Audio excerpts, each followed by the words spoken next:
Hi friends, welcome back to our chapter book reading. We are going to read the last chapter of Mysteries According to Humphrey. I know it's a little bit backwards, sorry about that, but you can still see Humphrey pretty good right there.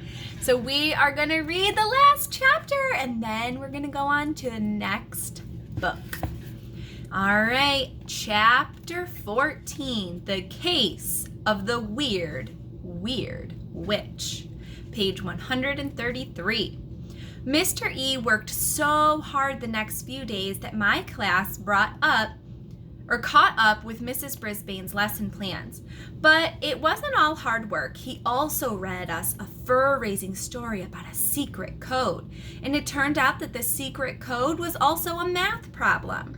During the day, I was busy trying to keep up with the lessons. At night, I'd make notes in my notebook so I remember what we learned in class.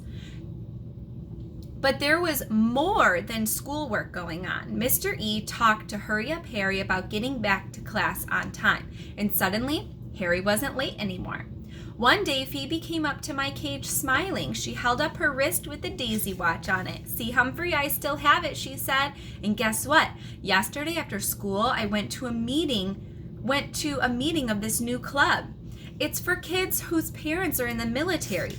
We talked about our parents and played a game, and we're having a Halloween party too. "That's positively great," I squeaked. I could tell Phoebe was feeling better already, and she remembered her homework all week. Joey and Thomas were together all the time. I even heard them whispering about their Halloween costumes. They did something about hats, or maybe it was bats, but they also mentioned grasses. Maybe they meant glasses. Were they going to dress up as bats with glasses? Or were hats made of grasses? You can never guess what humans will wear for Halloween. There was so much to talk about Halloween. I couldn't help thinking about last year's party. I didn't know much about Halloween then. All I knew was that humans wore costumes and the class would have a party. But last year we had a different class. We had a different teacher, and I was a different hamster. Oh, I was still Humphrey, but I was just starting to learn about school. Now I know a lot more. And I didn't know what my costume would be. The night before Halloween, Aldo came into room 26 and stopped. He looked around and said, "Will you look at that? It's almost as clean as when Mrs. Brisbane was here." "And where is she now?" I squeaked loudly. That's right, friends. We still don't know where Mrs. Brisbane is. I hope we find out. This is the last chapter. I guess Aldo didn't understand me. "How do you like my costume?" Aldo twirled around. He looked the same as usual. He had on a blue shirt and black pants, and he was pushing his cleaning trolley. "And this is my costume. Get it?" Aldo roared with laughter, and I realized that he was joking.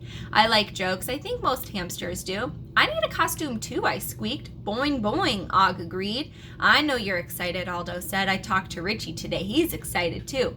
Richie was his nephew. He'd been in room 26 last year. "He is going to be a monster," Aldo explained. It was hard to imagine Richie as a monster. He was a very nice human. Maybe there are nice monsters too. I'll bet there are. When Aldo sat up to have his dinner, I was hoping for a pumpkin treat, and I wasn't disappointed. "Trick or treat, buddy," he said. "Thanks, Aldo." "Trick or squeak," I called after him. Later, when Aldo was gone, I told Og, "Tomorrow is Halloween." "Boing, boing," he replied. "I need a costume," I said, walking toward the edge of our table. "Don't you?" Boing, boing, boing, boing. He didn't seem to like the idea of wearing a costume. "You don't have to wear a costume, Og, but I want one," I said. "I had an idea today when I was thinking about the Sherlock Holmes story, and I have a plan." Og dived into his water with a great giant splash. I dashed away to keep from getting wet. I slid down the table leg and scurried across the room to the shelves where the art supplies were stored. Luckily, they were low to the ground, so I could easily scramble up the side of a bin and slip over the edge. Once I was inside, I found what I wanted. I gnawed and gnawed until I had exactly what I needed for my costume. Holding my treasure in my mouth, I climbed up a stack of glue sticks, hopped on a tall jar of glitter, and slid back over the edge. I swung back to the tabletop and went straight into my cage. I hid my costume in my bedding and closed the cage door behind me. Boing, boing, Og twanged. You'll find out what my costume is tomorrow, I squeaked back at him. Everybody will find out tomorrow. There were no costumes on Halloween morning, just the usual lessons, but after lunch, Mr. E sent everyone out of the room to change into their costumes. Simon's mom and Small Paul's dad were there to help.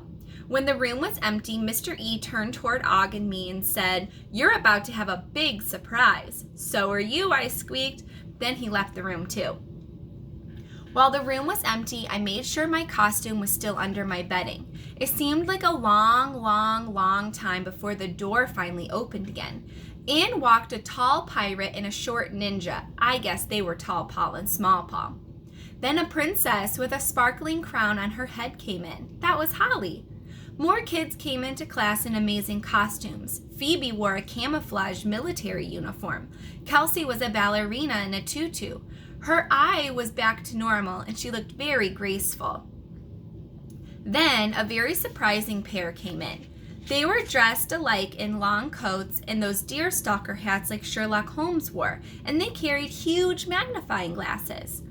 Thomas and Joey were both dressed like Sherlock Holmes, so they had been talking about hats and glasses, not bats and grasses. Behind them was Simon in a superhero costume with a blue cape, along with Harry, who was all wrapped up like a white mummy. Then something amazing happened. A table rolled through the door, and there was a plate on the table with a knife and fork next to it. And on the plate was Rosie's head. Eek! I squeaked. Rosie smiled and everybody laughed. She had put a box over her shoulders and a hole for her head. She had painted a tablecloth and a plate and a knife and a fork were glued on. It was the best costume I'd seen so far. My friends sat at their table and waited. Or in their table in Rosie's case. We all waited quite a while before the door opened again. I figured I'd see Mr. E, but that's not what I saw at all.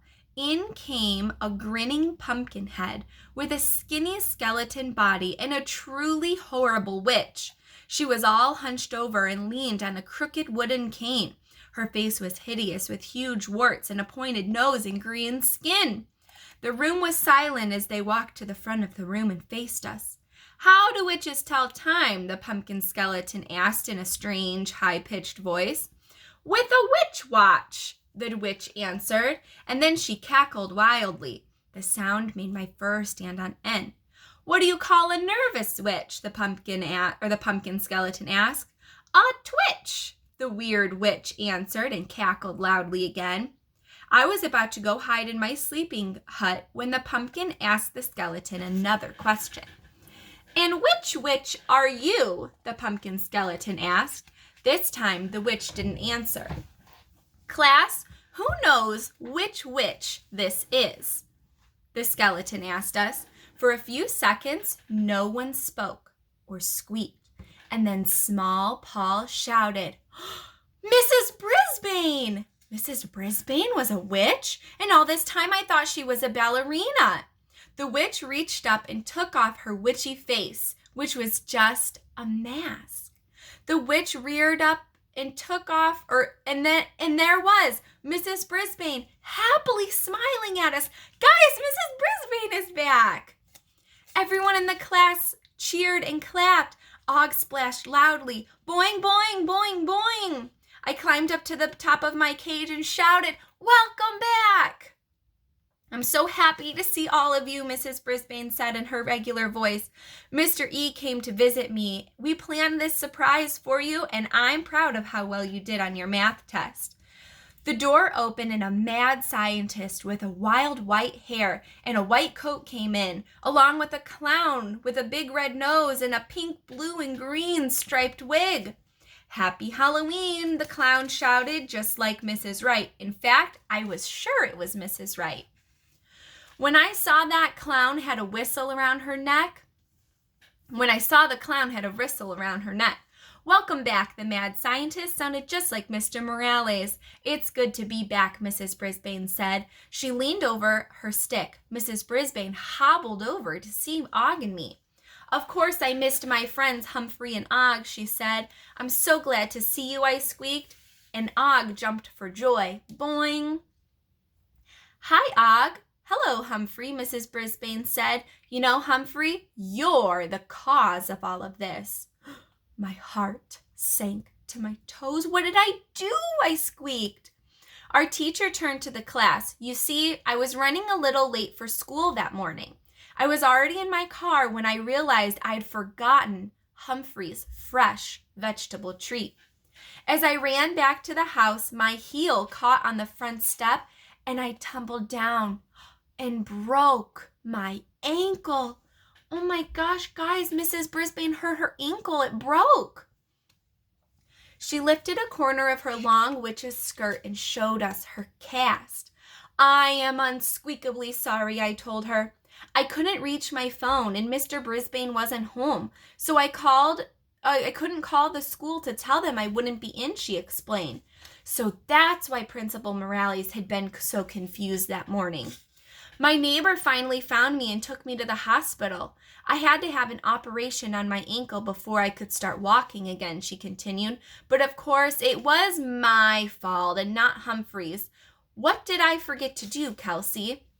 You forgot to pay attention to what you were doing, Kelsey answered. At least I wasn't pie-whacked about what had happened anymore. The mystery was solved at last. I was happy to have our teacher back, but I wish she'd learned to be a ballet dancer instead of breaking her ankle. Ouch. Mr. E brought a chair for Mrs. Brisbane, and it was time for Mr. Morales and Mrs. Wright to judge the costumes. I dove down into my bedding and found my yarn and put on my costume. Mr. Morales and Mrs. Wright smiled and whispered.